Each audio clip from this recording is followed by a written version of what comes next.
Today we're going to look at applications of quadratic equations, and so we need to be able to see that these things have practical use in real life.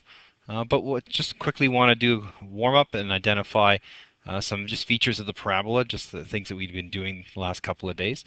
Specifically, I want to be able to identify again the AHK values from the parabola above here.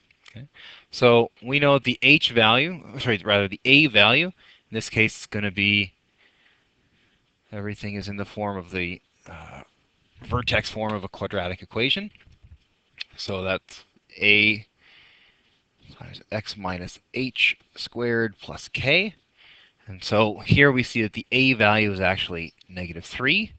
The h value is -4. Again, the h value is always the opposite of that sign in the middle. Okay? And then the k value is -1. So we've seen here that, again, identifying the AHK values can be really, really useful to us as we go through. So applications of parabolas, we can see them all over the place.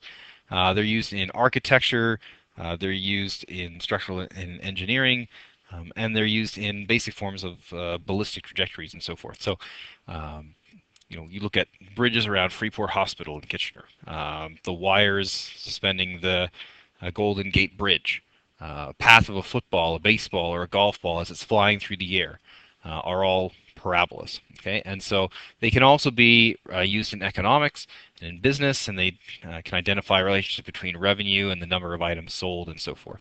So parabolas can be very useful in terms of actually telling you information that you need to know in order to achieve some specific goal.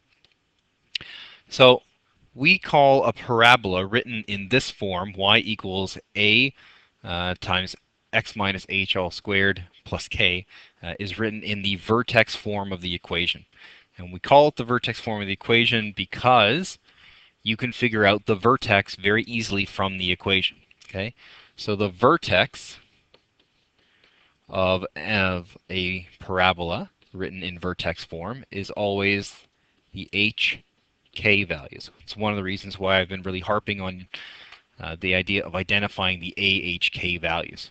So not only can we find information about the vertex from it, but we can also figure out what the axis of symmetry is, or what I like to call the AOS, just to shorten it. So the axis of symmetry is always equal to the H value. Okay, and so you would write out the axis of symmetry as x is equal to h.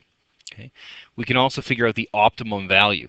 Okay, so the optimum value is either the highest or the lowest value that you're going to find on this particular parabola, and the optimum value is always equal to the k value. So again, being able to identify the vertex is incredibly useful to figuring out the optimum value as well as the axis of symmetry. And then again, knowing the value of a will tell you whether or not the parabola opens up or down, as well as the step that is involved. Okay, so this form of the parabola, the vertex form of the parabola, is really, really useful, not only in this unit, but especially the next one as well.